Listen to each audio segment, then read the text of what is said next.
होगा। जैसा कि आप सेटअप से देख रहे होंगे, 3 बॉल हमारे पास रखी है। हमारे 2 मेहमान जो हर बार की तरह इस बार भी आए हैं, क्रिकेट एक्सपर्ट है कमल जी, आपका स्वागत करते हैं स्टूडियो पे। धन्यवाद। और नीलेश बहुत ही ज्यादा एक्सपर्ट, उनका भी स्वागत करता हूँ। धन्यवाद। तो आज हमारा फिर से चर्चा का विषय यही रहेगा। जैसा कि सबको पता है 5 अक्टूबर से वर्ल्ड कप है, तो इसमें ओपन चर्चा होगी। हम लोग बहुत सारा क्रिटिसिज्म भी करने वाले हैं, बहुत सारी आलोचनाएं भी करने वाले हैं, बहुत सारी बड़ाई भी बताएंगे, बहुत सारे उनके गुण गुण भी बताएंगे खिलाड़ियों के। क्या क्या चर्चा है इस पूरे विषय में, क्रिकेट के खेल महाकुंभ जो शुरू होने वाला है 5 अक्टूबर से। आप सभी दर्शकों का यहाँ पे स्वागत करते हैं, क्रिकेट प्रेमियों का स्वागत करते हैं। हम तीनों दोस्तों की तरफ से, हम तीनों जानकार जो हमारे एक्सपर्ट आए हैं, इनसे कुछ हम सवाल करेंगे, इनकी राय लेंगे और इनसे हम बातें करेंगे। तो यहाँ पर जैसा कि महाकुंभ शुरू हो रहा है, भारत में ये वर्ल्ड कप है, सबको एक बार मैं रिकॉल करा देता हूँ। 10 शहरों में मैच होना है, 10 टीमें हैं वर्ल्ड कप में। कप्तान और टीम आप खुद ही इतने इंटरेस्टेड हैं कि मुझे आशा है कि आप लोग देख ही लिए होंगे। तो यहाँ पर चर्चा करते हैं। पहले हम यहाँ पे सवाल लेंगे पूर्व खिलाड़ी और बहुत ही अच्छे एमपीसीए लेवल में क्रिकेट खेलते हैं कमल। एमपीसीए मतलब टेनिस बॉल क्रिकेट लेवल का क्रिकेट खेलते हैं, उनसे सवाल करेंगे। हमारे जमाने के हमारे मित्र हैं और उनको स्क्रैप बुक बनाने का बहुत शौक है। और सब जितने भी हमारे साथी मित्र देख रहे होंगे, उनके पास एक स्क्रैप बुक हुआ करती थी। हम लोग उस टाइम क्रिकेट के कम जानकार हुआ करते थे और नहीं देखने में इतना इंटरेस्ट था। उसके बाद हम लोग इनका स्क्रैप बुक देखा, उसको पढ़ते रहते, बहुत इंटरेस्टिंग। शायद अभी इनके पास वो रखी होगी। ये सब सारी कहानियां बीच में चर्चा में आएंगी और इनके बारे में थोड़ा सा इंट्रोडक्शन दे लेता हूँ। नीलेश, जो कि एक हमारे टीम के ऑलराउंडर प्रदर्शन करने वाले इंसान हैं। फील्डिंग, बैटिंग और बॉलिंग, शायद इन्होंने अपना पूरा जीवन दांव पे लगा दिया है क्रिकेट को खेलते हुए। अब वो आप चाहे इन्होंने अपना भविष्य गड़बड़ किया हो या अच्छा किया हो क्रिकेट के लिए, लेकिन किया जरूर है और नाम भी बहुत कमाया है। तो स्वागत है फिर से एक बार। तो कमल जी, मैं इस पहला सवाल है कि ये जो हमारी वर्ल्ड कप की टीम घोषित हुई है, प्लेइंग 11, तो अभी हम बात नहीं करेंगे, लेकिन जो 15 सदस्यीय टीम है, तो कितना सही है और कितना अन्य टीमों की तुलना में क्या भारतीय टीम का स्टैंड है? अगर देखा जाए तो जो हमारी 15 सदस्यीय टीम है, लगभग बैलेंस नजर आती है। ना कोई मतलब बॉलिंग में कमी नजर आती है, ना बैटिंग में। सिर्फ जो प्लेइंग 11 में खेलेंगे उनको अपने रोल का मतलब पूरा पता होना चाहिए कि मुझको कहाँ तक मैच को ले जाना है, कहाँ मैच खत्म करना है, ये काम करना है। यही सवाल आपसे भी रहेगा, आपकी राय क्या है इसमें? इस बार की टीम जो हमें दिख रही है, ये सारे क्षेत्र में एकदम बैलेंस है। चाहे बॉलिंग डिपार्टमेंट हो, चाहे बैटिंग हो, चाहे ऑलराउंडर हो, सभी जगह बैलेंस दिख रही है और हम उम्मीद करते हैं कि इस बार वर्ल्ड कप में हम जीत कर आएंगे। तो यही सवाल आप लोगों से है मित्रों, दर्शकों, क्रिकेट प्रेमियों। आप लोग कमेंट बॉक्स में कमेंट करके बताएंगे कि जो हमारी टीम है, बाकी की जो 9 टीमें हैं, उनसे कैसे है, कितनी स्ट्रांग है, कितनी वो है। तो थोड़ा विस्तार से चर्चा को मैं आगे बढ़ाते हुए ये कहता हूँ, जैसा कि भारतीय टीम में अभी लास्ट में आर अश्विन का सिलेक्शन एक बार हुआ फिर से, तो क्या वो क्या रोल कर सकते हैं भारतीय टीम के लिए? अभी जैसे अश्विन का सिलेक्शन हुआ है और उनका मतलब ऑस्ट्रेलिया सीरीज में ये जो 3 मैचों की हुई थी, तो मतलब अगर उनके परफॉर्मेंस को देखा जाए तो ठीक है। लेकिन शुरुआती मैच में जैसे अभी तक मतलब एशिया कप में जो प्लेइंग 11 खेला है, अगर उसके हिसाब से खेलेंगे तो लगभग बहुत अच्छा रहेगा टीम के लिए। अब फिर अगर जैसे थोड़ा ही अगर कहीं पर लोच आते हैं या जो कमजोरी नजर आती है, तो अश्विन को आगे खिला सकते हैं। लेकिन शुरुआती मैच में मतलब जो प्लेइंग 11 एशिया कप में खेला है, उसी को खेलना चाहिए। तो आप क्या कहेंगे, अक्षर पटेल के साथ नाइंसाफी हुई, क्या उनका बैड लक हुआ, कितना उनको दुख हुआ होगा, ये आप थोड़ा सा बताएंगे? कभी कोई किस्सा हुआ हो आपके साथ कभी टीम सिलेक्शन में, जैसा कि अक्षर पटेल जी के साथ हुआ, आर अश्विन एकदम से अंदर आते हैं टीम में? ये अक्षर पटेल का एक बैड लक ही हम कह सकते हैं कि 2015 में उनका टीम में सिलेक्शन हुआ और उनको प्लेइंग 11 में मौका नहीं मिला। उस टाइम पे धोनी कैप्टन थे, जो टीम बदलाव के फेवर में कम ही रहते हैं। फिर उसके बाद उनका 2019 में सिलेक्शन नहीं हुआ। फिर उसके बाद 2023 में उनका सिलेक्शन हुआ था, फिर किसी कारणवश चोट वगैरह लगी, क्या हुआ, उनको बाहर कर दिया गया अचानक से और अश्विन को इन कर लिया गया। अश्विन अच्छे प्लेयर हैं, बैटिंग में भी ठीक कर सकते हैं और बॉलिंग में तो माशाल्लाह बॉडी फॉर्मेट भी बहुत ही अच्छे बॉलर हैं। अभी भारतीय टीम का कप्तान रोहित शर्मा जी है। ऑस्ट्रेलिया कप्तान पैट कमिंस, इंग्लैंड के जोस बटलर, नाम के मोहताज है ही नहीं, केन विलियमसन। तो इन सभी कप्तानों में जो 10 टीमें हैं, बाकी और भी टीमें हैं, तो उनमें भारतीय टीम का पलड़ा किस तरह है, भारतीय कप्तान का पलड़ा किस तरह जाता है? जैसे कि रोहित शर्मा अपने घरेलू जो वातावरण है उसका फायदा उठा सकते हैं, और लगभग आईपीएल में जो जितना खेले हैं तो वो लगभग पूरे हर ग्राउंड में मैच खेल चुके हैं। लगभग उनका जैसे मुंबई में उनका होम ग्राउंड है, वैसे पूरे ग्राउंड उनके होम ग्राउंड जैसे लगने चाहिए कि मैं मतलब मुंबई में ही खेल रहा हूँ। लेकिन उनको अपनी बैटिंग में जो वो विकेट मतलब जल्दी थ्रो करके चले जाते हैं, उनको ये सोचना है कि अगर मैं 60 गेंद में 50 रन भी बनाऊं, 40 रन बना रहा हूँ, लेकिन जो आने वाले 20 ओवर है उसमें मैं इसको पूरा कर सकता हूँ। इसलिए वो शुरुआती जो उनकी शुरुआत होती है उसको लंबा लेके जाए तो वो ठीक है, और उसी का फायदा शुभमन गिल को मिलेगा। क्योंकि अगर शुभमन गिल के साथ वो मतलब लंबा खेलेंगे तो शुभमन गिल भी अपनी पारी को चला सकते हैं अच्छे से। यही सवाल आपसे है कि भारतीय टीम रोहित शर्मा या फिर कोई और कप्तान को आप इस वर्ल्ड कप में कौन सबसे ज्यादा सफल कप्तान हो सकता है, आपके नजरिए से क्या है और मुझे आपका लगता क्या है पॉइंट? मुझे लगता है कि इस बार वर्ल्ड कप में रोहित शर्मा बहुत ही अच्छा परफॉर्म करेंगे। पिछली बार भी उन्होंने वर्ल्ड कप में किया था। बहुत बड़े प्लेयर हैं। परफॉर्मेंस की बात पे अभी आएंगे, हम थोड़ा सा कप्तानी की बात कर रहे हैं कि कप्तानी में क्या रहे। कप्तानी हमने उनका आईपीएल में देखा है, 5 टाइटल जीते हैं उन्होंने, एशिया कप भी अभी जीता है। जब से कैप्टन बने हैं कोई बड़ी सीरीज तो नहीं खेले हैं सारे मैच, लेकिन उन्होंने कप्तानी अच्छी की है। और परफॉर्मेंस भी उनका, पहले खेलने का तरीका अलग था, धवन के साथ करते थे तो थोड़ा टाइम लेके खेलते थे, लेकिन अभी एक युवा बल्लेबाज के साथ ओपनिंग कर रहे हैं तो थोड़ा सा युवा बल्लेबाज पे दबाव ना आने के कारण वो थोड़ा अपने ऊपर रिस्पॉन्सिबिलिटी ले रहे हैं और तेज खेलने की कोशिश कर रहे हैं कि हम टीम को स्टार्टिंग अच्छी दें और तेज तर्रार देना चाहते हैं। क्या एक बार फिर से भारतीय टीम के साथ संवेदनाएं रहेंगी? ऐसे मैसेज बहुत आते हैं कि रोहित शर्मा ने बहुत शतक मारे हैं, इस कप्तान ने बहुत सारा किया है, तो क्या एक बार ये मौका हमको मिल सकता है कि भारतीय टीम इस बार जीत के लाएगी? कि फिर से यही सवाल उठेगा कि हमने पुराने खिलाड़ियों को क्यों ले लिया, क्यों रोहित शर्मा को कप्तानी दे दिया? कहीं ये दिन तो आने वाला नहीं है? नहीं, मतलब अगर देखा जाए तो मेरे हिसाब से तो बैलेंस टीम है, और हर क्षेत्र में रोहित शर्मा इतने सक्षम है कि मतलब टीम को टाइटल जिता सकते हैं। और ये नहीं है कि अगर पुराने खिलाड़ी और नए खिलाड़ी की बात की जाए तो फिर वेस्ट इंडीज में तो सब नए खिलाड़ी हैं, सब T20 खेलते हैं। तो एक जो सधी हुई टीम होनी चाहिए, वो एकदम पूरी मतलब बैलेंस टीम नजर आती है। जैसे आपके पास सूर्य कुमार यादव है, आप उनसे लास्ट का फिनिश करवाइए, 5 ओवर जो मैच बचा है उनको टीम इसीलिए रखे हैं। फिर आपके पास रविंद्र जडेजा है, वो भी आपके फिनिशर है। एक पॉजिटिव पॉइंट और है आपके पास, हार्दिक पांड्या है। तो मतलब अगर 250 से ऊपर ये अगर मतलब 40 ओवर 35 ओवर में कर दे रहे तो आपके पास एक लंबा टारगेट यानी 300 से 75 से ऊपर जाने का है। और मिनिमम स्कोर तो मानिए कि आपको हर मैच में मिलेगा कि 280 से ऊपर ही मैच मिलेगा, क्योंकि भारतीय जो पिचें हैं मतलब तो वो ज्यादा बॉलिंग फेवर में नहीं रहेंगी, बैटिंग फेवर में ही रहेंगी। तो इतना आप सपोज करिए कि 200 से 80 का ऊपर का स्कोर आपको हर मैच में मिलेगा। मतलब कुल मिला के भारतीय टीम के आप एकदम पक्ष में है, बहुत अच्छा परफॉर्म करने वाली है आपके राय में, और बहुत अच्छा टीम सिलेक्शन हुआ है। और अब थोड़ी सी हम बैटिंग लाइनअप पे भारत की बात करेंगे, आपने काफी टाइम गुजारा है बहुत सारी टीमों के साथ। तो आप ये बताइए कि भारतीय टीम में क्या बैटिंग लाइनअप आपको लेके रहना चाहिए? जिस तरह हालिया फॉर्म दिखाया है कुछ बल्लेबाजों ने, कुछ गेंदबाजों ने, तो क्या प्लेइंग 11 हो सकती है भारतीय टीम में? पहली प्लेइंग 11 भारतीय टीम की पहली प्लेइंग 11 मेरे हिसाब से तो होनी चाहिए इनकी शुभमन गिल, रोहित शर्मा ओपनर हैं, और तीसरे नंबर पे विराट कोहली आते हैं, चौथे नंबर में श्रेयस अय्यर आते हैं इनमें भी, और फिर 5वें नंबर पे राहुल, 6वें नंबर पे हार्दिक पांड्या, 7वें नंबर पे जडेजा, 8वें नंबर पे कुलदीप, 9वें नंबर पे बुमराह, 10वें नंबर पे शमी और 11वें नंबर पे सिराज। ये मेरे हिसाब से बहुत अच्छी प्लेइंग 11 होगी। आपके हिसाब से पहला जो मैच होगा उसमें किसको जगह नहीं मिलने वाली, सूर्या, अय्यर या फिर किशन? मैं तो मानता हूँ कि अय्यर तो प्लेइंग 11 में रहेंगे लगभग। जब उनका या तो चोट के कारण बाहर होंगे या तो 2 या 3 मैच में अगर उनके बैट से रन नहीं आते हैं तब वो बाहर जाएंगे।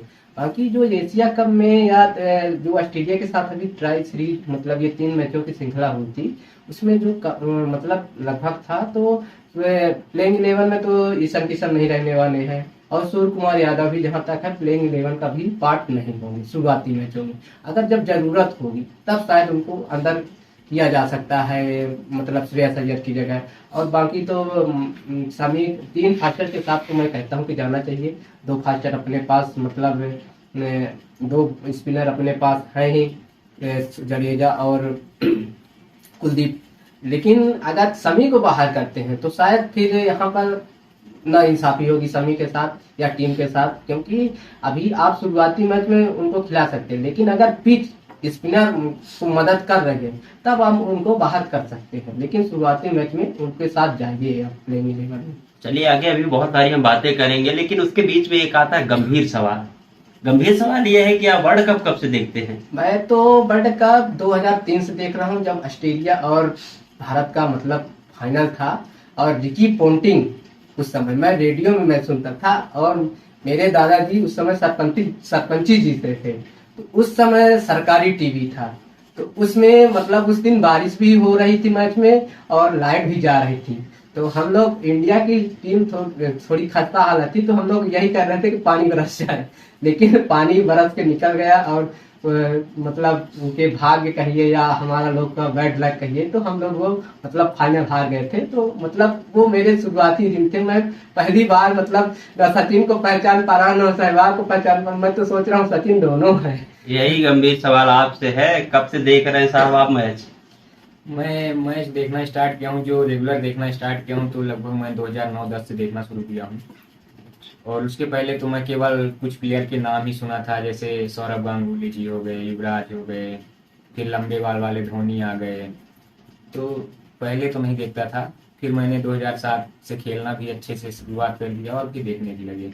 बहुत ही अच्छा आप लोगों का करियर है। 2007, 9, 2003 के काफी पुराने खिलाड़ी। मैं भी अपना थोड़ा सा एक्सपीरियंस यहाँ पे शेयर करूंगा। मैं भी 2003 से वर्ल्ड कप देख रहा हूँ। जवाहर श्रीनाथ जब वो बाल करते थे ना तो बॉल उनके उड़ा करते थे और खूब सुना करते थे हम कि संजय बांगर जी एक हाथ से छक्का मार देते हैं। और सचिन सहवाग को तो हम उस टाइम तो जैसा इन्होंने बताया कि पहचान ही नहीं पाते थे कि हेलमेट में कौन दौड़ रहा है, कौन सचिन है, कौन सहवाग है। लेकिन उस टाइम से वर्ल्ड कप जीते देखे थे।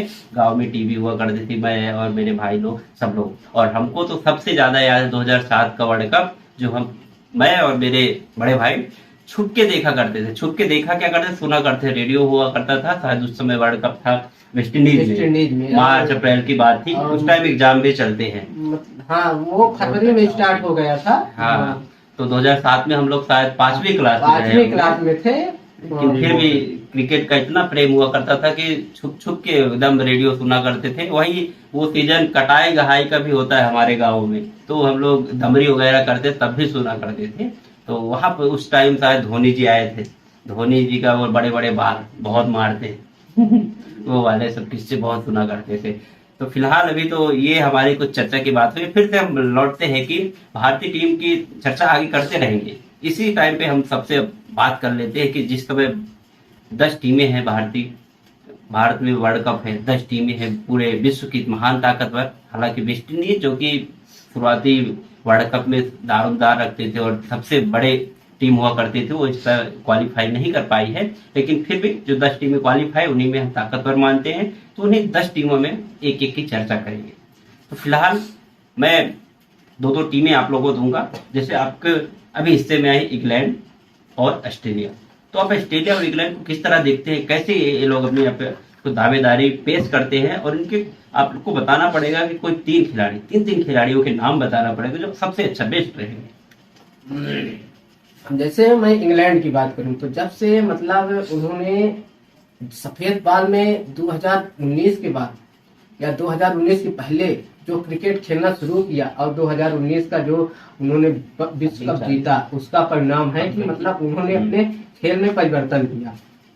और जैसा कि आप देख रहे हैं कि जब से ब्रेंडन मैकुलम उस टीम के कप्तान बने हैं, मतलब कोच बने हैं, और एक नया परिवर्तन है कि मतलब वो उनकी ना ओपनिंग सेटल हो रही है कि मतलब कब किसको ओपनिंग करवा दें या कब किसको 5 में या 6 में खिला दें। तो मतलब उनके पास एक ऐसा सेटअप है कि कब किस टीम को चौंका दे कि कौन ओपनिंग आ रहा है, कौन छठवें में खेल रहा है। तो ये बहुत ही अच्छा उनका कॉम्बिनेशन है। लेकिन अगर इस कॉम्बिनेशन को वो मैनेज नहीं कर पाते हैं तो या तो वो अगर उनका कॉम्बिनेशन मैनेज होगा जिस मैच में तो वो तो या तो 400 रन बनाएंगे या तो किसी दिन 150 में भी आउट हो सकते हैं। क्योंकि अगर आपका जब तक ये डिपार्टमेंट नहीं रहेगा कि आपको इतने नंबर पर खेलना है इसके बाद कौन जाएगा, तो ये मतलब एक तरह से टीम के साथ धोखा भी हो सकता है। क्योंकि सामने वाली अग्रेसिव क्रिकेट पे उन्होंने काफी ध्यान दिया है। तो 3 खिलाड़ी कौन हो सकते हैं Trump card England Trump team card, के? जैसे मैं तो ओपनिंग में मानता हूं कि अगर उनके जो बॉलर है मतलब बैट्समैन है जॉनी ब्रेस्टा, वो अच्छा टीम को ले जा सकते हैं। फिर जो रूट आपके और जोस बटलर, बेन स्टोक का मैं इतना नहीं कह सकता हूं क्योंकि बेन स्टोक अंदर बाहर हो रहे हैं तो मतलब किसी मैच में खेलेंगे कि नहीं खेलेंगे ये भी उनके साथ है। लेकिन जोस बटलर जो उनके कप्तान है मतलब वो अगर ओपनिंग करेंगे तो भी उतने डिस्ट्रक्टिव है, अगर छठवें सतवें में खेलेंगे उनको फिनिश करने को मिलेगा तो भी उतने ही डिस्ट्रक्टिव हो। तो इस टीम का जो लगभग जो मतलब मैनेजमेंट या टीम का जो तो जोनी बेयरस्टो, जोस बटलर और एक नाम और ले लीजिए आप। जो रूट अगर शुरू के 2 विकेट गिरते हैं तो जो रूट ये है कि उनको 35 ओवर 40 ओवर तक उस टीम को मतलब ले जाएंगे।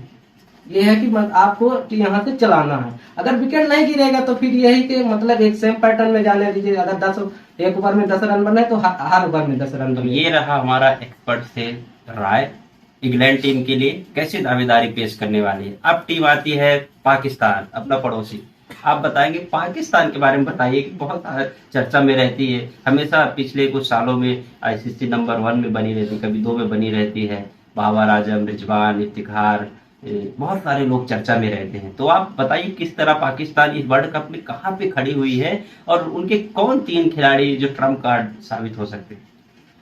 पिछले कुछ सालों में पाकिस्तान ने बहुत अच्छा किया है। एशिया कप जीते थे और आईसीसी ट्रॉफी भी जीते हैं और फिर अपना बहुत अच्छा खेल रहे हैं। लेकिन इस बार इंडिया में है और इंडिया में बहुत सालों से खेल नहीं रहे हैं तो उनके पास थोड़ा सा दबाव है इंडियन कंडीशंस का। लेकिन उनके जो प्लेयर हैं काफ़ी फॉर्म में हैं, सभी कोई भी आता है परफॉर्म कर देता है। तो इसलिए इस बार की पाकिस्तान की टीम में मुझे लगता है जहाँ तक है तो उनके ट्रम्प कार्ड है तो बाबर हो गए, रिजवान हो गए, फिर एक इफ्तिकार अहमद हैं, काफ़ी एक्सपीरियंस्ड खिलाड़ी हैं, वो काफ़ी अच्छे तेज तर्रार रन बनाते हैं, तेजी के साथ बना सकते हैं। फिर बॉलिंग डिपार्टमेंट देखा जाए तो शाहीन शाह का नाम काफ़ी अच्छा है। 3 ही लेना है आपको ना, 4-5 नहीं लेना है, 3 लोगों का नाम लीजिए जो ये, क्योंकि ये वीडियो आप जब मैच खत्म हो जाएगा, वर्ल्ड कप जीत जाएगा, उसके बाद भी एनालिसिस किया जाएगा कि आप एक्सपर्ट जो हमारे थे जिन्होंने 3 नाम लिए थे तो कौन कौन कितना वो हुआ।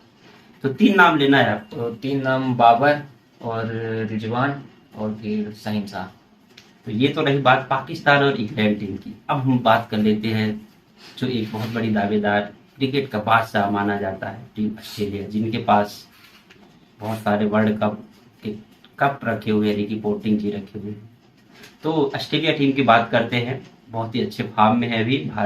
भारत के खिलाफ भी श्रृंखला भी हुई थी, कुछ फॉर्म आपको नजर आए हैं। तो फिर से मैं अपने एक्सपर्ट कमल के पास जाना चाहूंगा, ऑस्ट्रेलियन टीम का क्या रुतबा रहेगा इस बार वर्ल्ड कप में। जैसा कि आप जानते हैं कि ऑस्ट्रेलिया एक सदाबहार टीम है। लगभग उसने हर वर्ल्ड कप में अपना परफॉर्मेंस दिया है कि वो एक चैंपियन की तरह खेले हैं हर वर्ल्ड कप में।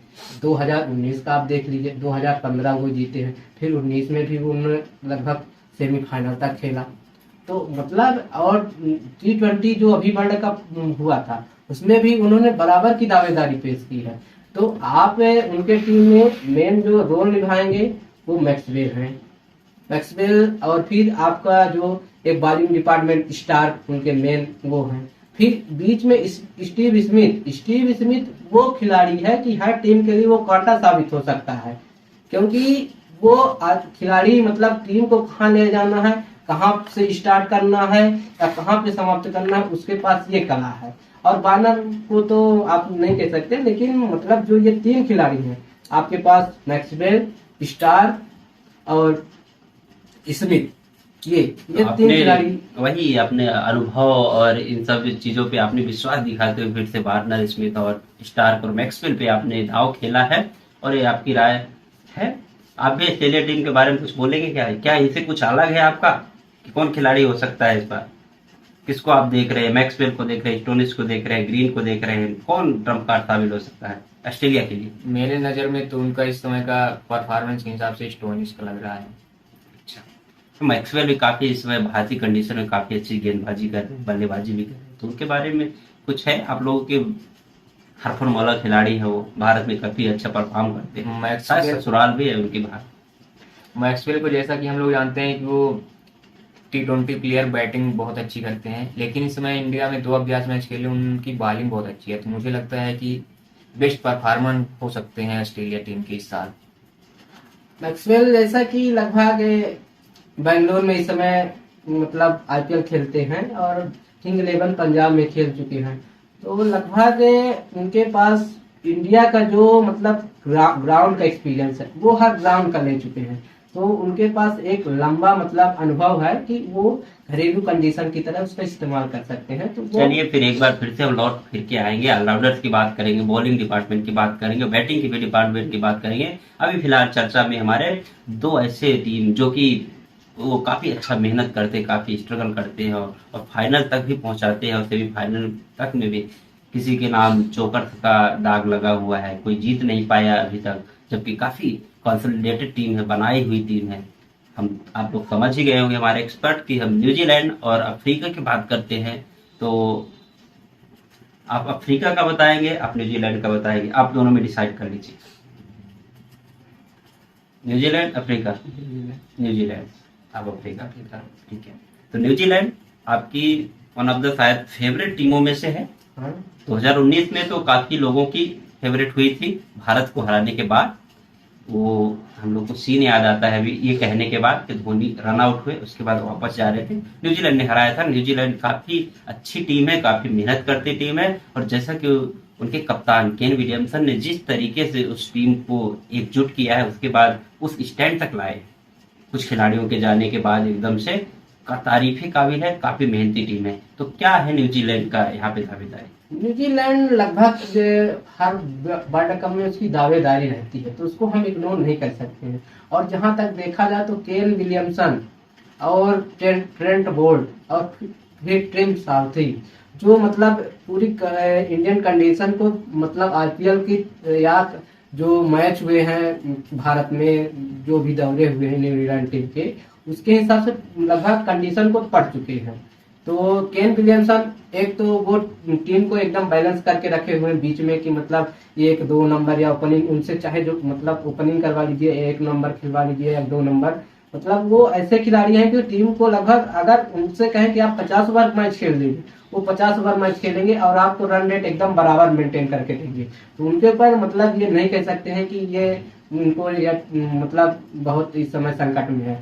सबसे ज्यादा ट्रेंट बोल्ट और टिम साउदी है। ट्रेंट बोल्ट अगर उनकी गेंद घूम गई तो मान लीजिए कि सामने वाली टीम का बंटाधार हो जाएगा। तो टिम साउदी, केन विलियमसन और ट्रेंट बोल्ट, इन्हीं के आसपास लगभग न्यूजीलैंड टीम चलेगी। हमेशा से घूमती आई है और हमेशा से इसके इर्द गिर्द घूमते हैं, धुरी कहलाते हैं ये उस टीम का, और काफी कुछ करके दिया है, काफी कुछ हासिल करवाया है न्यूजीलैंड टीम की।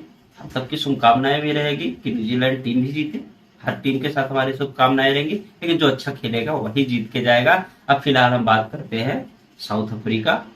एबी डिविलियर्स आपको जरूर याद आ गए होंगे, जैक कैलिस याद आए होंगे, ग्रीन स्मिथ याद आ गए होंगे। मैं जो पुराने खिलाड़ी हैं, जो पुराने दर्शक हैं, उनको ये जरूर नाम याद ही आ गए होंगे।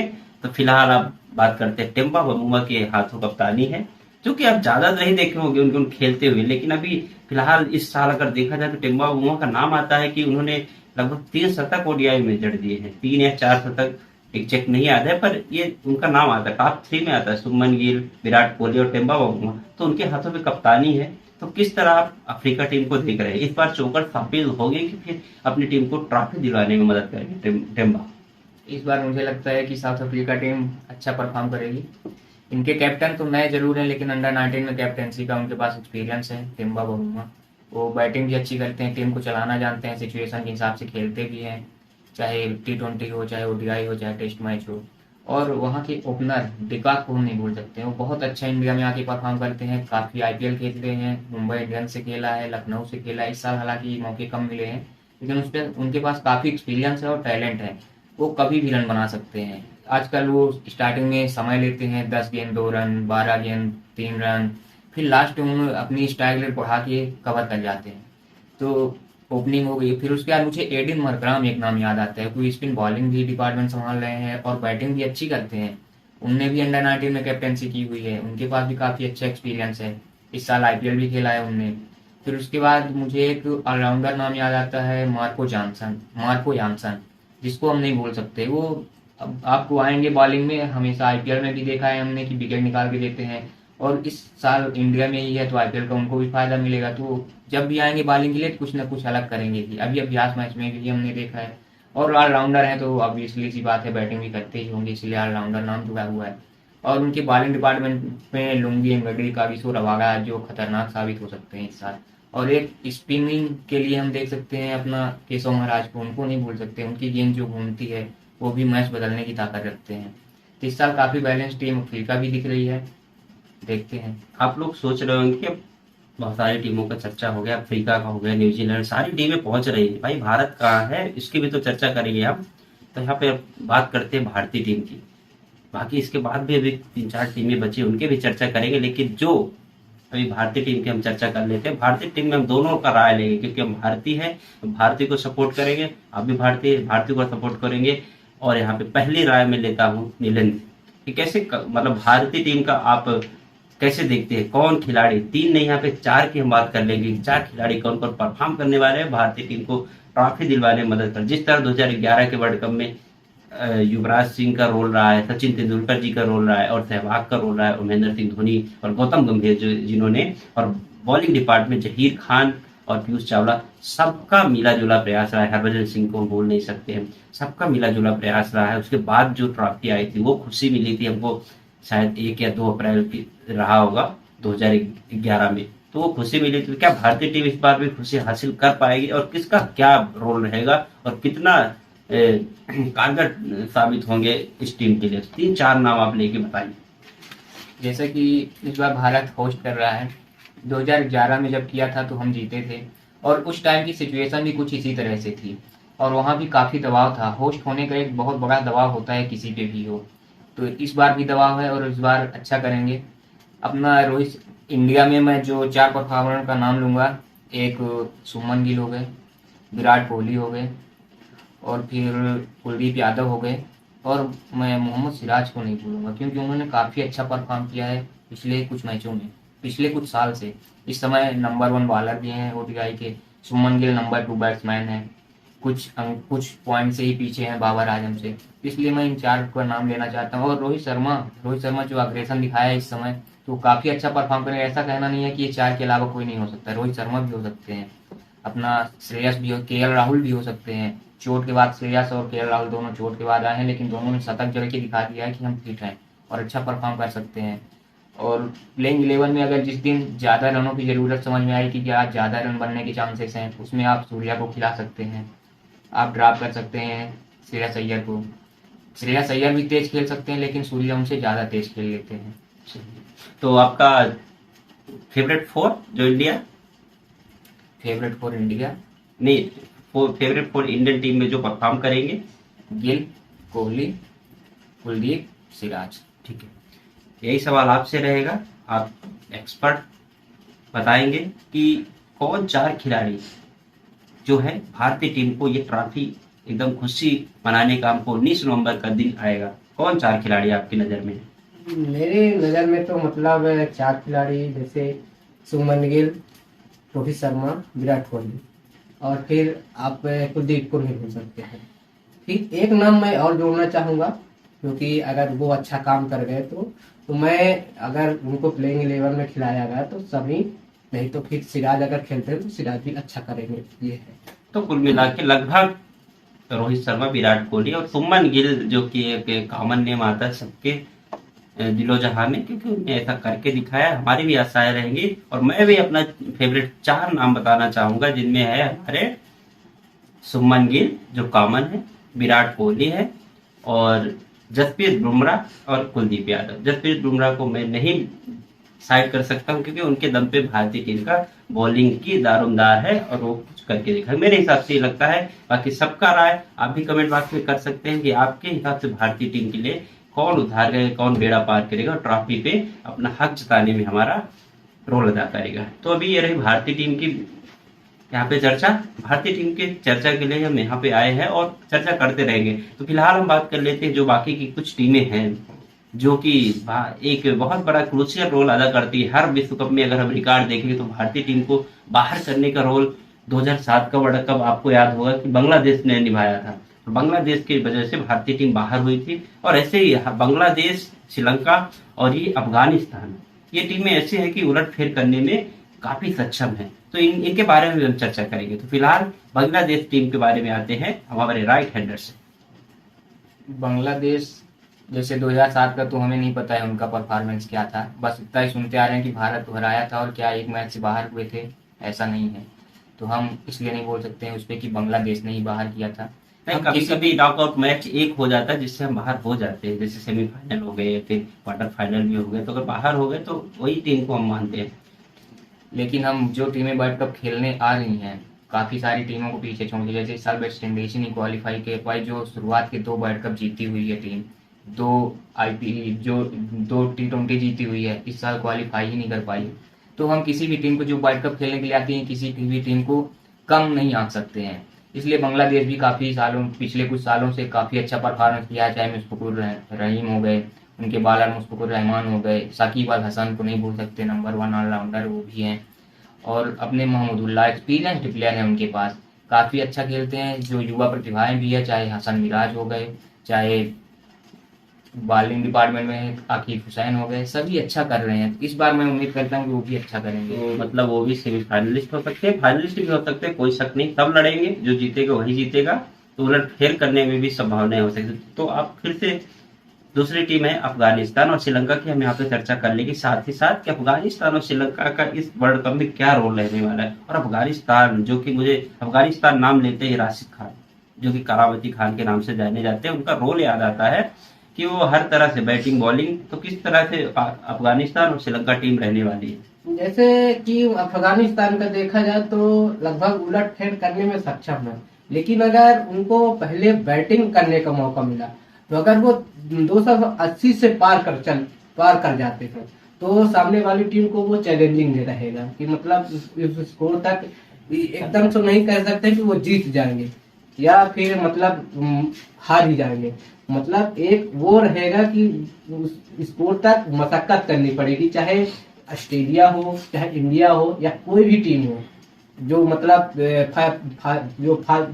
टॉप 5 टीमें हैं अफगानिस्तान की, उस स्कोर को पार, या अगर 200 से ऊपर या 250 से ऊपर स्कोर बनता है तो फिर मतलब अफगानिस्तान की जो बैटिंग लाइनअप है वो वहां तक पहुंचने में अभी उतनी सक्षम नहीं है। लेकिन अगर जो मतलब उनके ओपनर है या जो उनके कप्तान है और जो एक उनके मतलब वो मोहम्मद नबी कह सकते हैं ऑलराउंडर है, वो मतलब वहां तक ले जा सकते हैं। और राशिद खान के तो मतलब बॉलिंग के कमाल ही नहीं, उनको तो लगभग मानिए कि हर मैच में 3 विकेट निकाल देंगे अपनी टीम के लिए। लेकिन एक अगर मतलब उसके बल पे देखा जाए कि राशिद खान, मोहम्मद नबी और उनके जो ओपनर है लेफ्ट हैंडर, उनको अगर ध्यान में रखा जाए तो ये नहीं, अगर जब तक पूरी टीम परफॉर्मेंस नहीं करेगी तब तक अभी अफगानिस्तान उतनी सक्षम नहीं है कि वो सेमीफाइनल या फाइनल तक पहुंचे, क्योंकि अगर उनको टीम वर्क करना पड़ेगा तब वहां पर पहुंचे। तो लगातार एक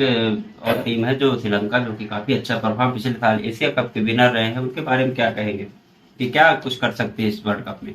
श्रीलंका जो पिछली बार एशिया कप जीती थी वो भी काफी अच्छा खेलते हैं और इस बार उनको होम ग्राउंड को भी फायदा मिला। पिछली बार इंडिया में खेले थे, इंडिया वो काफी सिमिलर, उनकी कंडीशन सिमिलर है इंडिया और श्रीलंका की।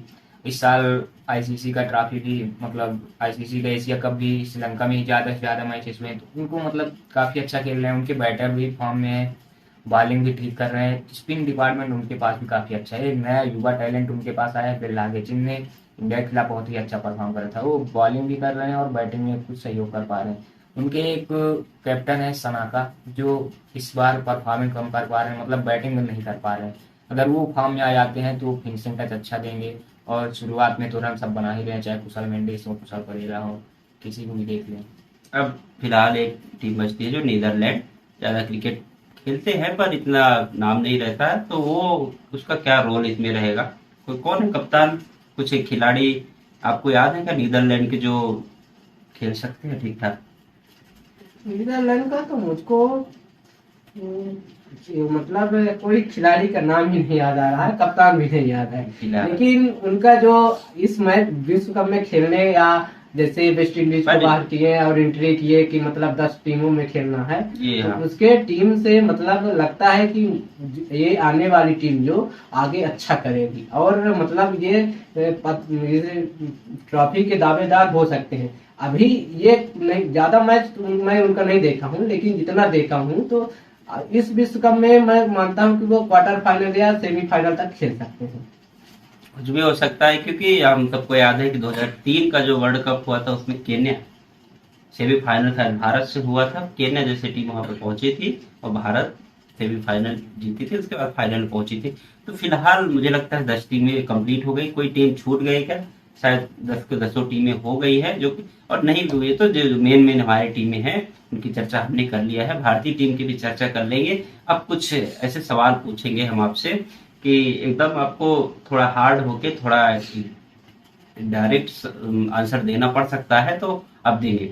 तो फिलहाल मैं चर्चा क्रिकेट की बात हो और विराट कोहली की अलग से चर्चा ना हो, केन विलियमसन की अलग से चर्चा ना हो, जो रूट और बटलर और इसमें जैसे खिलाड़ियों की अलग से चर्चा ना हो, तो थोड़ा सा इनके साथ नाइंसाफी होता है। तो हम जैसा कि जानते हैं कि फेवरेट 4 हमेशा से चलता आया वर्ल्ड क्रिकेट में। इस बार भी खेल रहे हैं Kane Williamson, Smith, Virat Kohli और जो रूट, चारों टीम चारों खेल रहे हैं। तो इस बार इनका क्या परफॉर्मेंस है? लगभग मैं तो मानता हूँ कि ये अपने टीम के टम्प कार्ड साबित होंगे। अगर जिस दिन संकट में टीम रहेगी तो यही मतलब टीम को 50 ओवर पूरे मैच खेलेंगे, या 50 ओवर तक मैच लेकर जितवा भी सकते हैं। तो इनके लगभग 3 नंबर, जैसे जहाँ ये लोग खेलते हैं 3 नंबर पर, वहां से डिसाइड होता है कि मैच किधर जा रहा है। या तो पहले बैटिंग कर रहे हैं तो मैच को मतलब 270 या 300 स्कोर करना है, तो वहां तक ये लोग ले जाने में सक्षम है। तो ये तो रही हमारी पुरानी जो फेव 4 है। जो अब आप कौन किन लोगों को अब नया फेवरेट 4 बनाना चाहते हैं? जैसे जॉस बटलर, ये सब और खिलाड़ी जो उभर के आए, ये आपके नए हिसाब से कौन सी फेवरेट 4 हो सकती है जो इस वर्ल्ड कप में उभर के आएगी और पहले से भी इन्होंने अपना कमाल दिखा चुके? एक तो भारत में शुभमन गिल हो गए, दूसरे पाकिस्तान से बाबर आजम हो गए, और एक श्रीलंका से कुशल मेंडिस को मैं मानता हूँ, और अफ्रीका से मैं एडिन मार्कराम को मानता हूँ कि अच्छा परफॉर्म करेंगे, फेवरेट 4 हो सकते हैं इस साल। और मैं थोड़ा सा नीदरलैंड के बारे में बताना चाहूँगा कि नीदरलैंड्स टीम के 3-4 प्लेयर का मुझे नाम याद आ रहा है। एक डिलीड है, एक एडवर्स है, एक ओकीफ है। ये काफ़ी मैं हर जगह के सारे लगभग बहुत सारे देशों में जो T20 मैचेस होते हैं, T10 मैचेस होते हैं, तो मैं थोड़ा स्कोर कार्ड वगैरह देखता रहता हूँ। इनका काफ़ी मैं नाम देखता हूँ। तो ये मतलब जगह जगह विश्व भर में क्रिकेट खेलते हैं, तो इसके पास एक्सपीरियंस है। उस एक्सपीरियंस का अपनी टीम में संचालित करेंगे और फायदा उठाएंगे इस वर्ल्ड कप में। तो ये कम नहीं आ सकते हैं। ये भी हो सकता है कि आपको 6वें या 7वें नंबर पे फिनिश कर सकते हैं टॉप 10 का जब देखा जाएगा। तो फिलहाल हमारे एक्सपर्ट का नाम यही, हमारे जो पुराने एक्सपर्ट, पुराने एक्सपीरियंस खिलाड़ी और ये नए हमारे फेव 4 के साथ जाएंगे। इसमें बाबर आजम भी शामिल है, जो बटलर भी शामिल है, शुभमन गिल भी शामिल है, और भी आप लोगों की तरफ से जो भी नाम शामिल हो सकता है आप कमेंट कर सकते हैं।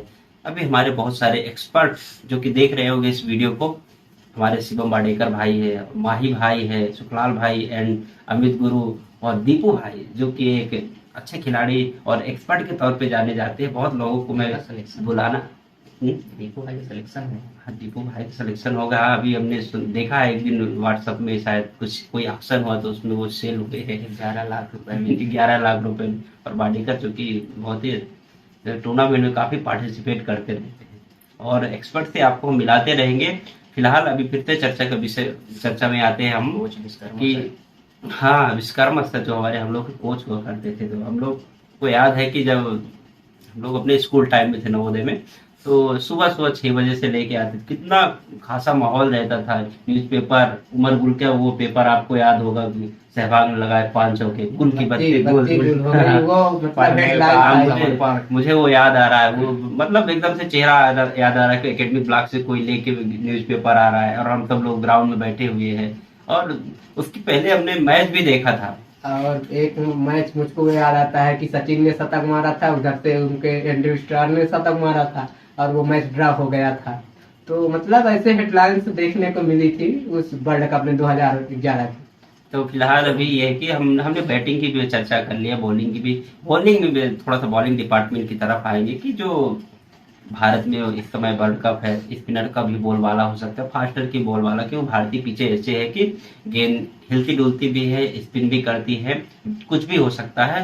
तो भारत, अब मैं बॉलिंग में चर्चा करते हैं कि विश्व जगत में जो बॉलिंग का कौन कौन व्यक्ति ऐसा हो सकता है कि जो अपना कहर बरपा सकता है इसके भी। तो आप शुरू की, आप लोग दोनों लोग मिलके 5 खिलाड़ियों का नाम बता दीजिए कि ये लोग अपने बॉलिंग से हमको करिश्मा दिखा सकते हैं। पहले आप। राशिद खान, शकीब अल हसन, कुलदीप यादव, मिशेल सेंटनर और एडम जम्पा। आपकी तरफ से? मेरी तरफ से तो एक मिशेल स्टार्क हो गए और इंडिया की मतलब कुलदीप हो गए, और न्यूजीलैंड के ट्रेंट बोल्ट हो गए, और पाकिस्तान के शाहिद अफरीदी हो गए, और राशिद खान को आप लेके चलिए।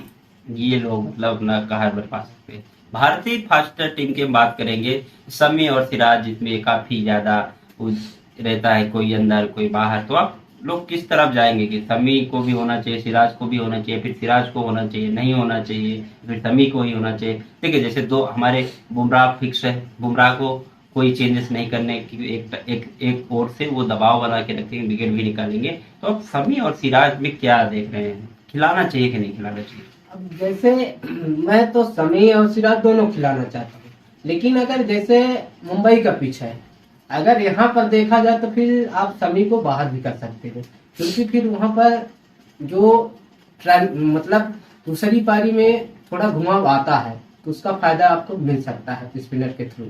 तो और आप वहां पर मतलब पाटा विकेट जो रहता है कि मतलब फास्टर को कोई वो नहीं रहता है, शुरू के 5 ओवर में अगर जो विकेट मिल जाए घुमा हुआ गेंद में तो ठीक है, नहीं तो फिर इसके बाद आप पूरा मतलब 50 ओवर ऐसे खेलेंगे जैसे कि गली में खेल रहे हैं, तो इस तरह का वो विकेट रहता है। तो आप उसका पूरा फायदा उठाइए। सभी को अगर जैसे आपको चेन्नई जैसे या मोहाली जैसे मतलब मैदान मिलते हैं जहाँ पर थोड़ी सी गेंद हरकत करती है, तो आप वहाँ सभी को खिला सकते हैं। लेकिन अगर पाटा विकेट जैसे मुंबई में हो रहा है या बेंगलुरु में आपके मैच हैं, तो वहाँ पर सभी को थोड़ा बाहर भी कर सकते हैं। भारतीय टीम में जैसे कि अश्विन को भी शामिल कर लिया गया है। फिलहाल जडेजा है भारतीय टीम के ऑलराउंडर के तौर पे, अश्विन भी है और शार्दुल ठाकुर का भी सिलेक्शन हुआ है। तो यहाँ पे किस तरह टीम बैलेंस कर पाएगी, किनको खिलाएगी किनको नहीं, आपकी दृष्टि से क्या समझ में आता है?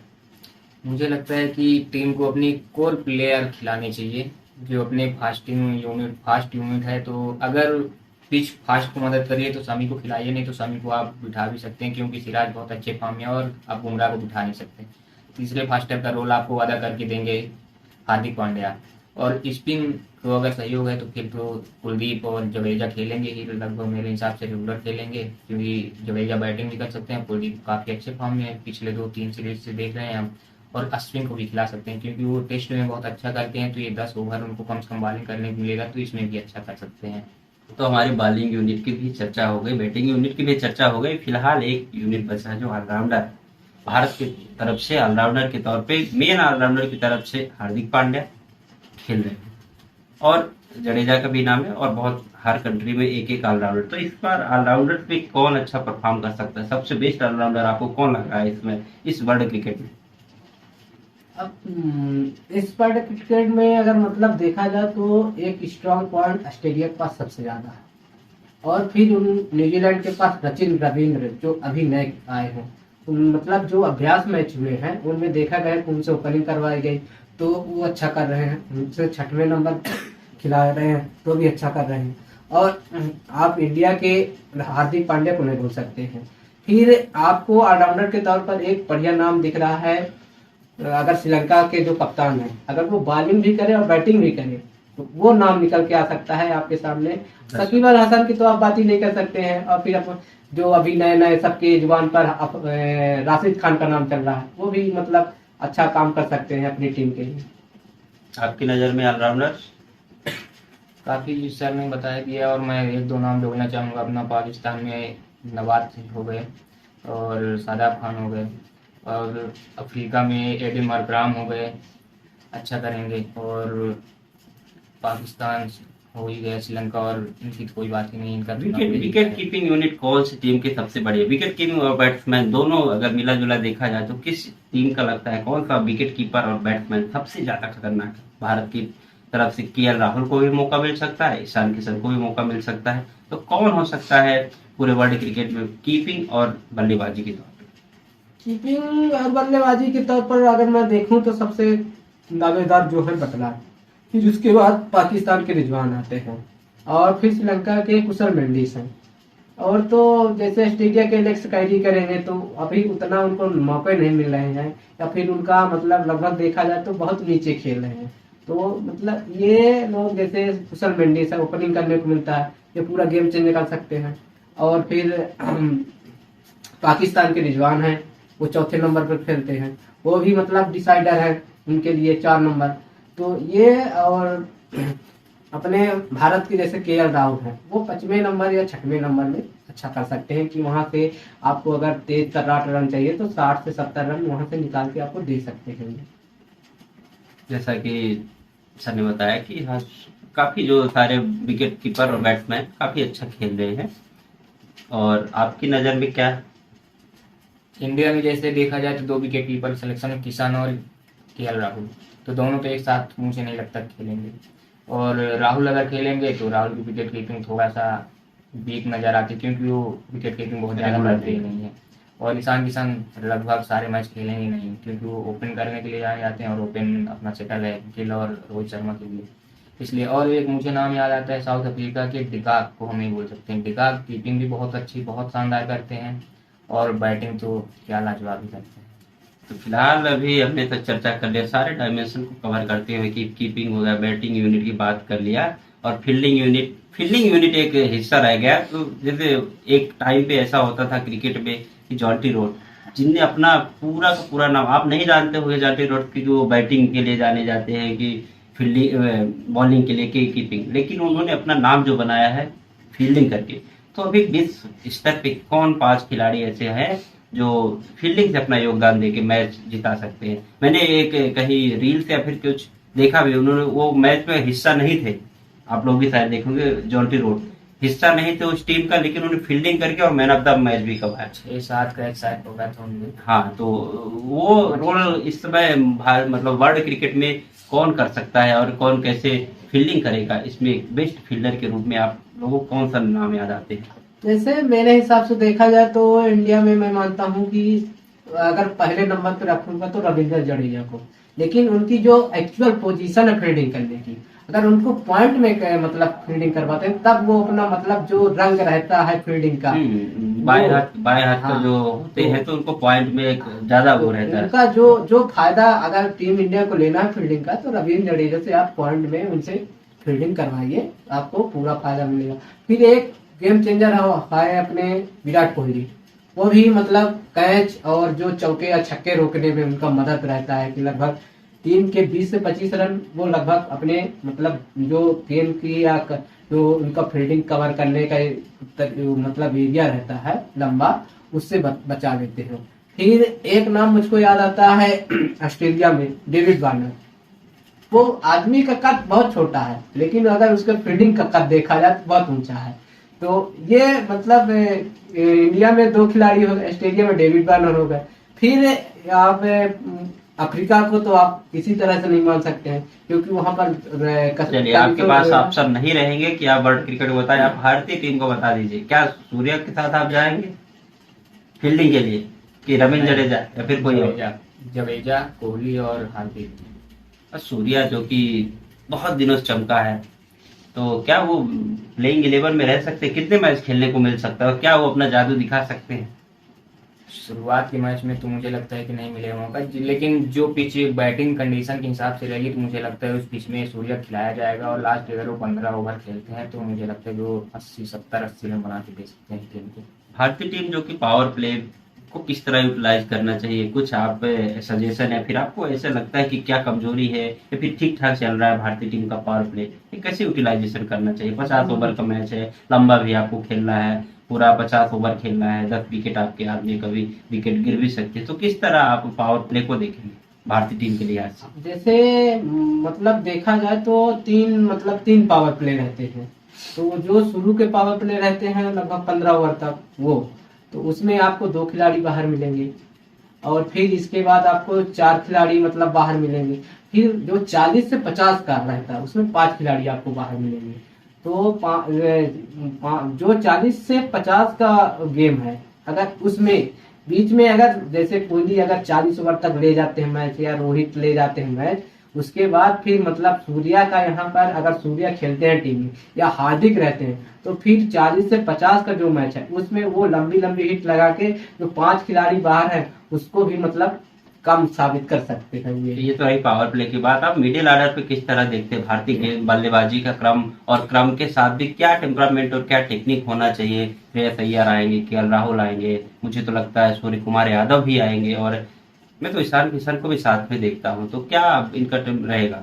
मिडिल ऑर्डर में कोई भी खेले उसको गेम चलाना चाहिए, डीप लेके जाना है। मिडिल ऑर्डर में आप विकेट को बचा के रखिए और 4 ओवर, किसी ओवर में 4 रन 5 रन, किसी में 2 रन भी आएगा, किसी में बाउंड्री 6 या भी आ सकते हैं। इसलिए धीरे धीरे चलते रहना चाहिए। ऐसा नहीं हो कि आप लास्ट डीप ले जाने के चक्कर में रन ही नहीं बना रहे हैं या फिर आप रन बनाने के चक्कर में विकेट गिरा दे रहे हैं, तो ऐसा नहीं करना है। धीरे धीरे जैसे कोहली खेलते हैं, कोहली हो गए और राहुल भी अच्छा खेलेंगे, मिडिल ऑर्डर अच्छा खेलते हैं, अय्यर भी अच्छा खेल रहे हैं, तो ये अच्छा खेलेंगे। फिर से हम वापस आएंगे भारतीय टीम में 3 दिग्गज खिलाड़ियों की अगर हम बात करें, रोहित शर्मा, विराट कोहली और बुमराह, इनका रोल कितना क्रूशियल रहेगा और इनके होने से भारतीय टीम को कितनी मजबूती, तीनों के होने से कितनी मजबूती प्रदान हो रही है, कितना कॉन्फिडेंस में इजाफा है भारतीय टीम में? क्योंकि रोहित शर्मा को आप सब जानते हैं, दोहरे शतक लगा चुके हैं, कई शतक मारे हुए हैं, तो बहुत सारा उनका परफॉर्मेंस अच्छा है, बहुत अच्छी स्ट्राइक रेट रहता है और जब चलते हैं तो एक तरफा मैच को जिताते हैं। तो क्या रोल रहने वाला है और कितना एक्सपीरियंस का फायदा मिलने वाला है भारतीय टीम? मुझे लगता है कि अगर फर्स्ट बैटिंग मिलती है इंडिया को तो रोहित शर्मा बहुत अच्छा स्कोर करेंगे, क्योंकि वो फर्स्ट पारी में ही दोहरे शतक लगाए हैं। और चेजिंग के लिए विराट कोहली जाने जाते हैं, चेज मास्टर, जो कि चेजिंग में बहुत ही अच्छा, विश्व में नंबर 1 माने जाते हैं इस समय पे। और बॉलिंग की क्या ही कहना, पा चाहे तो नई गेंद से हो, सीम पोजीशन देख लें अपना बुमराह का, या फिर लास्ट डेथ ओवर में उनकी स्लोवर हो, यार्कर हो, तो बुमराह भी बहुत अच्छा करते हैं। मुझे लगता है कि इस वर्ल्ड कप में रोहित शर्मा का एक दोहरा आना चाहिए।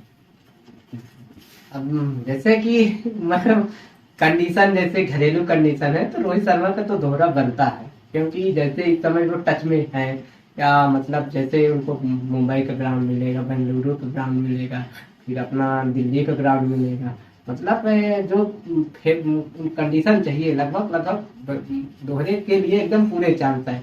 या तो शुभमन गिल का दोहरा आ सकता है या रोहित का, मतलब एक में से ओपनर का तो डबल सेंचुरी आनी चाहिए, क्योंकि जैसे क्रिकेट हो रहा है इस समय उसके हिसाब से मैं मानता हूँ कि एक दोहरा तो आना चाहिए रोहित तो का। मतलब उम्मीदें उसी से लगाया जा सकता है जो उम्मीदों पे कभी खरा उतरा हो, और हमारे पास 3 बल्लेबाज जो दोहरा शतक मार चुके हैं, रोहित शर्मा, शुभमन गिल और ईशान किशन। मुझे तो इस बार लग रहा है विराट कोहली का दोहरा शतक आने वाला है, जो कि उनके अभी नाम नहीं है, लेकिन ये रिकॉर्ड भी उनके साथ बहुत ही अच्छा, मतलब जल्दी जुड़ने वाला है। तो क्या आपको लगता है कि विराट कोहली कितने शतक लगाएंगे इस बार? विराट कोहली तो मैं मानता हूँ कि 4 शतक तो एकदम मान लीजिए। थोड़ा कम नहीं हो गया मुझे लग रहा है? नहीं 4 शतक बहुत है, इतने बहुत। आपको क्या लगता है? मुझे लगता है 4-5 शतक कोहली के आएंगे और गिल के भी ऐसे ही आएंगे 4। तो और कम हो गया 4-5 शतक। मुझे लगता है भारतीय लीग में 6 या 7 या फिर कितने मैच है, 9-10 मैच है, 9 मैच है, तो मतलब 5 में तो कोहली मारने वाले हैं। तो रोहित शर्मा का कहाँ बनता है जगह? पिछले वर्ल्ड कप में 5 शतक मारे थे रोहित भैया। रोहित शर्मा का तो आगे आते हैं खेलने, उनके पास तो और मौका है मारने का, तो कोहली से आगे आके मार सकते हैं, तेज भी खेलते हैं। अब एक सवाल और बचा है कि अगर भारतीय टीम के पास ये ट्रॉफी जीतने का बहुत ही अच्छा मौका है, भारतीय कंडीशन में मैच है, भारतीय दर्शकों को खूब सपोर्ट रहेगा। लेकिन क्रिकेट है, अनिश्चितताओं का खेल है, कभी कुछ भी हो सकता है और भारतीय टीम हारना नहीं चाहिए। मैं ये नहीं कहता हूँ, मैं बहुत बड़ा सपोर्टर हूँ भारतीय टीम का, लेकिन कभी हार गई तो आप अगले वर्ल्ड कप में आप दोनों में से किसको नए कप्तान के रूप में देखना चाहते हैं और आगे भारतीय टीम कैसे मूव ऑन करेगी और कैसे क्या क्या टीमें होंगी, किनको इस वर्ल्ड कप का लास्ट हिस्सा मानना चाहिए और कौन नए यंगस्टर हो सकते हैं जो भारतीय टीम में शामिल हो सकते हैं। आप अपने अपने बताइए अपने विचार। अब मैं तो मानता हूँ कि कोहली, रोहित और सभी का लगभग ये लास्ट वर्ल्ड कप है। और फिर अगले वर्ल्ड कप के लिए कप्तान के सजेशन के तौर पर तो मेरे नज़र में 2 खिलाड़ी मतलब हैं कि इनको कप्तानी मिलनी चाहिए। एक तो अय्यर, अगर रेगुलर खेले तो उनको, या तो राहुल को। आपका हिसाब से क्या है? यही सवाल आपके साथ भी लागू होता है। मुझे लगता है कि ये रोहित शर्मा, शमी और अश्विन, इनका तो लगभग मुझे लग रहा है कि फिक्स है कि अगला वर्ल्ड कप नहीं खेलेंगे 50 ओवर का। और कप्तानी की जहाँ तक अगले वर्ल्ड कप में बात है तो ऋषभ पंत अगर फिट होके आते हैं, अच्छा खेलेंगे तो हो सकता है ऋषभ पंत कर सकते हैं। मैं भी उनको थोड़ा नहीं सा अपने बोल दाएं सकते हाथ हैं। के सपोर्टर के साथ ज्यादा हूँ, क्योंकि ऋषभ पंत अभी एक जिस तरह महेंद्र सिंह धोनी को कप्तानी दी गई थी, तो उसी तरह अगर ऋषभ पंत या मैं तो शुभमन गिल के भी साथ हूँ, अगर इन लोगों को कप्तानी दे दी जाए तो एक अच्छा फ्यूचर हो सकता है और लंबे समय तक ये क्रिकेट खेलेंगे और टीम बनाने में बहुत ही अच्छे। कोच की चर्चा हम यहाँ पे कर लेते हैं। राहुल द्रविड़ जी काफी दिनों से हैं, चर्चा में है और वो हमेशा इस चर्चा में रहते हैं कि इन्होंने कोई उपलब्धि नहीं दिलवाई है, जब से आए हैं हारते ही जा रहे हैं। तो क्या उनका कैसा कोच होना चाहिए? कोच के रूप में भी अगले कोच कौन हो सकते हैं? भारतीय खेमे से, विदेशी खेमे से? मैं तो मानता हूँ कि मतलब विदेशी कोच तो अब नहीं बनना चाहिए, क्योंकि इंडिया के खिलाड़ी इतने सक्षम हो गए हैं कि मतलब जो पुराने खेले हुए हैं, इतना ज्यादा एक्सपीरियंस है और ऐसा भी नहीं है कि मतलब ट्रॉफियां और सीरीज जीते हैं। तो मतलब उनको इतना अनुभव है कि वो एक टीम को मैनेज कर सकते हैं। कोच कोई ये बाहर का वो नहीं है कि जो वो बाहर का आएगा तो वो जो जिस तरह खेला वो सिखा के चला जाएगा या वो अपने पूरे गुण भर देगा। टीम को मैनेजमेंट करना है। तो आप अगर आगे चलना चाहते हैं तो जैसे इंग्लैंड टीम का इस समय कोच मतलब ब्रेंडन मैकुलम है, उसी तरह से आप वीरेंद्र सहवाग को मतलब कोच बना सकते हैं या फिर या बिरू या तो आप गंभीर को बना सकते हैं। गंभीर अब मुझे याद आ रहा है कि इनके स्क्रैप कुछ ज्यादातर फोटो में देखता था वीरेंद्र सहवाग, चाहे उनका हुक शॉट हो, चाहे पुल शॉट हो, चाहे कवर ड्राइव। मैंने एक फोटो देखा था इनको बीचों बीच लगे थे, उसमें एक खिलाड़ी हुआ करते थे बहुत ही नामाजादिक, एंड्रू स्ट्रास और सहवाग, दोनों के फोटो लगी हुई थी। वो मुझे चेहरा स्क्रैप बुक में याद आ रहा है। आप क्या कहेंगे? तो वीरू पाजी के साथ ये जाना चाहते हैं और आप किसके साथ जाना चाहेंगे? मुझे आशीष नेहरा ठीक लग रहे हैं अभी फिलहाल। क्या नेहरा में क्या खूबियां उन्होंने मतलब क्या गुजरात लायंस की 2 बार मतलब कोचिंग दी है, 2 बार गुजरात को, और 1 बार वो फाइनल में हारे हैं और पहली बार में उन्होंने फाइनल जीता भी था।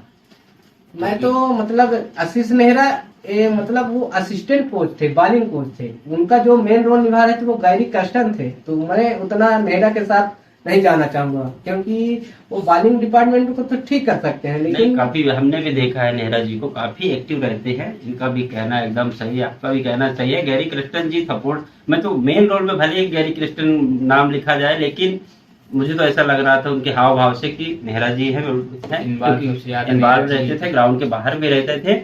तो ये तो नहीं, दोनों बहुत अच्छे दोस्त हैं। नेहरा जी भी और वीरू पाजी बहुत अच्छे दोस्त हैं। उनके किस्से हमने बहुत सारे सुने हैं। तो आप लोग भी कोई क्रिकेट का कोई किस्सा आप अपने जीवन में सुनाना चाहते हैं जो आप मोमेंट याद हो आपको, कोई मैच का किस्सा? मुझको तो मैं अपना वो पहला मैच नहीं भूल सकता हूँ, फाइनल का। उस समय रेडियो में मैच आ रहा था और लाइट साथ नहीं दे रहे थे, रेडियो में सुन रहे थे। फिर एक मेरे गांव के मतलब बहुत बुजुर्ग आदमी है, वो जवा से चले थे, मतलब जवा हम लोगों की तहसील है। वहां से मतलब जब मैच स्टार्ट हुआ तो रिकी पोंटिंग मतलब उस समय ऑस्ट्रेलिया कप्तान थे, तो उन्होंने लगभग 160 रन बनाया था उस मैच में। तो वो मतलब जब गांव में आए तो जब इंडिया मैच हार गई थी वो फाइनल, तो मतलब बहुत अफसोस था मुझको भी। तो वो बोले कि मैं जवा से चला तो ये रिकी पिकी जो है ना वहां से मारना शुरू किया है, और जब मैं घर पहुंच गया लगभग 2.5 घंटे लगते हैं। चलिए, ये तो रही हमारी एक पहुंचने में। एक्सपर्ट की बात कि रिक्की पिकी जी को बहुत ज्यादा याद रखे थे। लगभग वो डिस्टेंस 10-12 किलोमीटर का चलता है, सोचिए इतनी दूर तक बल्लेबाजी करते तो थे। लगभग उस 2.5 घंटे के मतलब वो आदमी वही रिकी पिकी, मतलब उसका रिकी पोंटिंग नाम, उसको लेकर बोल रहे थे कि मतलब ये रिकी पिकी जवा से मारना शुरू किया तो घर तक मारा। तो वो मुझको किस्सा याद आपका है। कोई किस्सा याद है जो आप सुने हो या फिर टीवी में देखे हो, फिर जो आप बताना चाहते हैं यहाँ पे कि हाँ वो मोमेंट याद है? कोई नहीं भूल सकता है 2011 का वर्ल्ड कप का फाइनल। धोनी आए और उन्हें इतना जो स्लो बैटिंग के लिए जाने जाते हैं, एक टाइम पे वो स्लो बैटिंग के लिए कि धोनी आ गया, कुछ लोग तो टीवी बंद कर देते थे कि अब तो लास्ट में ही देखेंगे, लास्ट के 3 ओवर 4 ओवर देखेंगे हाँ, वही ये मारेगा। उनका जो ये बहुत डीप ले जाते थे, अपने साथ खेलने वाले बैट्समैन को प्रमोट करते थे, इनके साथ ये खेल रहे थे। और भुवनेश्वर कुमार ने अर्धशतक लगाया था, चाहे दीपक चहर ने अर्धशतक लगाया है, मतलब ये अपने अर्धशतक के लिए नहीं थे। एक बार ये मैच जीतने के लिए 1 रन चाहिए था और ये कोहली का शतक होने वाला था, इन्होंने डिफेंड करा और कोहली को मौका दिया कि आपने एक टीम होल्ड किया है आज की पारी और आप शतक बनाइए और आप विनिंग रन बनाइए। तो मैं धोनी को मानता हूँ क्योंकि वो और 2011 वर्ल्ड कप हम नहीं भूल सकते हैं, टीम दबाव में थी। सहवाग और सचिन आउट होने के बाद गंभीर और कोहली ने जिस तरह से पारी संभाली, और कोहली का बैड लक कहें क्या कहें कि दिलशान की बॉलिंग पे, और दिलशान ने बहुत अच्छा कैच लपका था अपने दाहिने साइड में। और फिर उसके बाद धोनी आए तो उन्होंने क्या कमाल की बैटिंग करी कि उनने आज तेज आज तर्रार भी रन आज बनाए और वानखेड़े के दर्शकों को याद होगा। आज भी उनका वो लांगान का 6 याद आता है सभी को, कोई नहीं भूल सकता रवि है। शास्त्री जी के वो मुझको तो वर्ल्ड कप का फाइनल का मैं सौभाग्य मेरा नहीं था कि मैं नहीं देख पाया, क्योंकि मैं उस समय स्काउट गाइड के उसमें कैंप में गया था। मेरा उसी दिन मैच था, मैं ट्रेन में था। तो मैं मतलब जो स्कोर था तो मैं घर में फोन कर करके पूछ रहा था कितने हो गए, कितने रन चाहिए। इसी तरह हमारे पास बहुत सारे किस्से हैं, हमारे बहुत सारे एक्सपर्ट है। अभी हमारे एक्सपर्ट सीपी जो कि वो बहुत अच्छा किस्सा सुनाते हैं, और हमने वाडेकर भाई और अमित भाई और माही भाई का नाम पहले ही बता दिया। और हमारे गुरु विश्वकर्मा सर, वो तो किस्से सुनाते थे, और वो अपने क्रिकेट के एक्सपीरियंस और उनकी जो बॉलिंग थी ना, तो जो फेंकते थे, आपको वो याद है क्या वो विश्वकर्मा सर की गेंदबाजी? जो हमारे एक सीनियर बहुत ही अच्छा क्रिकेट खेलते हैं, पवन सिंह भैया को पीछे से हाँ, बोल्ड मारते पीछे से थे, बोल्ड मारते उनके थे। घुटने के पास से गेंद निकल के और मिडिल ये स्टंप थोड़ा पर जाता था आप उनका। बताइए क्या उनका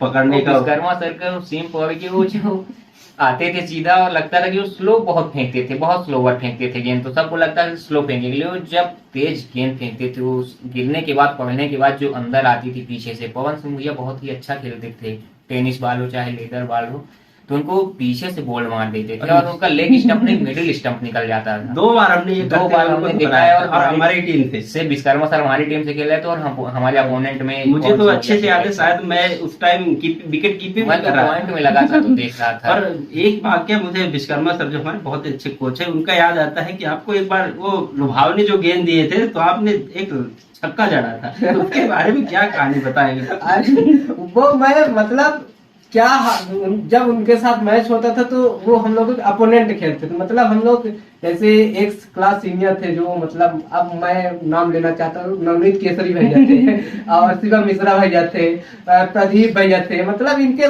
तो वो उन लोगों की टीम के साथ खेलते थे। तो और राजबली भैया, उनको कौन भूल सकता है तो मतलब ये लोग मतलब खिलाड़ी थे, तो उनके टीम के साथ खेल रहे थे, मैं ओपनिंग गया था।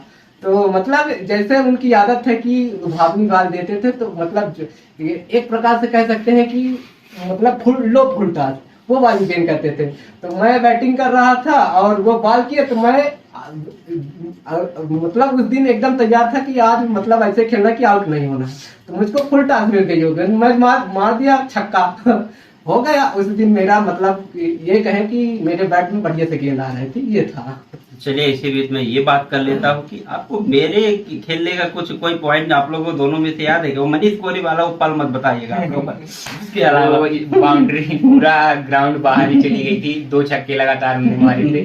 उसको मैंने बताने के लिए नहीं बोल रहा है, उसके अलावा कोई मुझे मैं नहीं याद आ रहा है उसको याद है, जब मतलब वो एक मैच वो वाला हो रहा था बिंग वाला, तो उस मैं बॉलिंग कर रहा था, तो मेरी गेंद पे 3 छक्के मारे थे, तो मुझको वो पल याद है। और उसी मैच में मैं ड्राइव लगाया तो मेरा ये उतर गया था। मुझे याद आ रहा है दीपांकर की बीमर जो आपको अरे। पड़ी थी। आप काफी स्टंप छोड़ के बाहर खड़े थे और बाहर चलते चले गए और उसकी वो भाई साहब कोई बहुत ही खतरनाक बीमार जानबूझ के और मारते। मुझे आपकी बॉलिंग याद आती है, जो आप मैथ और कॉमर्स का मैच होता था उसमें जो आपकी बॉलिंग से डरते थे हमारे ओपनर बैट्समैन दोनों, साहिल और शिवम भाई बुरा मत मानना, लेकिन खौफ था आपकी बॉलिंग का उस टाइम उसको पे। वो वाला पल याद है कि जब हम लोगों का मैच होने वाला था पवन सिंह भैया लोगों हाँ। से, इन टीम से, तो इन लोगों ने बोला कि ये फास्ट नहीं करेगा, वो स्पिन करेगा। तो मतलब ऐसे पल है कि हम लोगों की बॉलिंग पर भी रोक लगाया गया है, मतलब जो हम लोगों का टैलेंट था उस पर रोक लगाया गया है। उसमें मुझे याद है वो मैच में इकलौता आप चले थे, चीते की तरह कैच पकड़े हम लोग, सारे के सारे खिलाड़ी, उसमें थोड़ा उम्र भी कम थी, सारे के सारे खिलाड़ी लांगन मिड विकेट में आदिल भैया को शायद कैच सब देख लो हम लोग आ गए थे। तो फिलहाल ये है उस मैच का क्या है कि वो उस मैच में वो हम लोगों के लिए नई पिच थी, उस पे हम लोग खेले बहुत ही कम थे, 1-2 मैच ही खेले रहेंगे उस मैच से पहले, उसका एक्सपीरियंस नहीं था हमारे पास। और सामने पवन सिंह भैया की टीम जो थी, काश्मीर भैया कैप्टन थे, काफी अच्छी बॉलिंग करते थे, तो उनका दबाव था हम लोगों के ऊपर कि वो काफी अच्छा खेलते थे, वो फाइनल पहुंचे थे, वो फाइनल जीते भी थे। फाइनल में दीपेन भैया की बैटिंग कोई नहीं भूल सकता है। तो ये जो तो हमने भाई खूब हम करा लोग था। के स्कूल में बहुत सारे ऐसे किस्से, बहुत सारी कहानी, किस्सों और कहानियों की तो बात ही नहीं है, इतने सारे किस्से कहानी कि शायद 4 दिन 50 दिन जितने भी हो जाए बहुत सारे कम है। तो ये हमारे कुछ दोस्तों और फ्रेंड सर्किल में एक क्रिकेट कहानियों के किस्से हुए, और यहाँ पे हमने वर्ल्ड कप के भी बहुत सारे एस्पेक्ट को चर्चा किया। फिलहाल तो हमारा आप लोग भी दुआ करिए, हम भी दुआ करते हैं कि भारतीय टीम इस बार फाइनल खेले और फाइनल जीते, और एक बार फिर से हम 2011 और 1983 और 2007 के जो ऐतिहासिक दिन को फिर से जिए और अपना नाम और अपना देश का नाम गर्व से ऊंचा कर पाए।